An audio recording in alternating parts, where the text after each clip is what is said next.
അസ്സലാമലൈക്കും, welcome to my mass. നമ്മളിന്ന് tasty ആയിട്ടുള്ള ഒരു അങ്കമാലി മാങ്ങക്കറിയാണ് കാണാൻ വേണ്ടിയിട്ട് പോകുന്നത്. അതിന് വേണ്ടി ചാർജ് ചട്ടി എടുക്കുക, അതിലോട്ട് ഒരു ഉള്ളി നീളത്തിൽ മുറിച്ചത് ചേർക്കുക.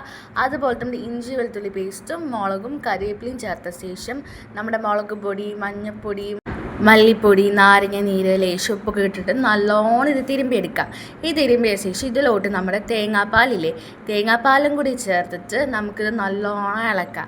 എന്നിട്ട് നമ്മൾ എന്ത് ചെയ്യാന്ന് വെച്ച് കഴിഞ്ഞാൽ അടുപ്പിലോട്ട് ഇത് വെക്കുക. എന്നിട്ട് ഇതേപോലെ തിള വരുന്ന സമയത്ത് നമ്മുടെ മാങ്ങ ഉണ്ടാവില്ലേ, ആ നീളത്തിൽ അരിഞ്ഞിട്ട് അതിലോട്ട് ഉപ്പും മുളകും മഞ്ഞളും ചേർത്തിട്ട് തിരുമ്പി വെച്ചതും കൂടിയിട്ട് നമുക്ക് ഈ തിളയ്ക്കുന്ന കറിയിലോട്ട് ചേർക്കാം.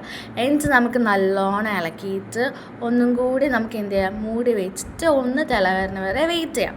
ആ തിള വന്നു കഴിഞ്ഞാൽ നമ്മുടെ രണ്ടാം പാലും കൂടി ചേർക്കുക. രണ്ടാം പാൽ ചേർത്ത ശേഷം നമ്മുടെ കറി തിളയ്ക്കരുത്.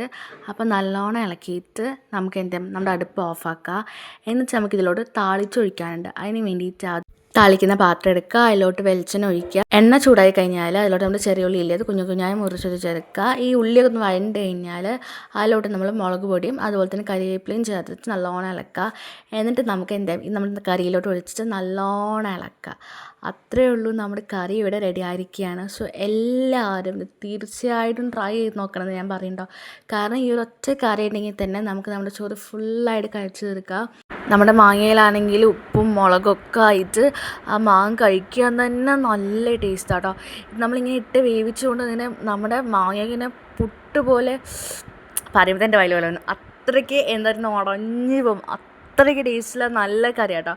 തീർച്ചയായിട്ടും എല്ലാവരും ഈ റെസിപ്പി ട്രൈ ചെയ്ത് നോക്കണം. ഒരിക്കലെങ്കിലും ഈ ഒരു കറി ട്രൈ ചെയ്ത് നോക്കണം. അത്ര ടേസ്റ്റിൽ നല്ല കറിയാണ്.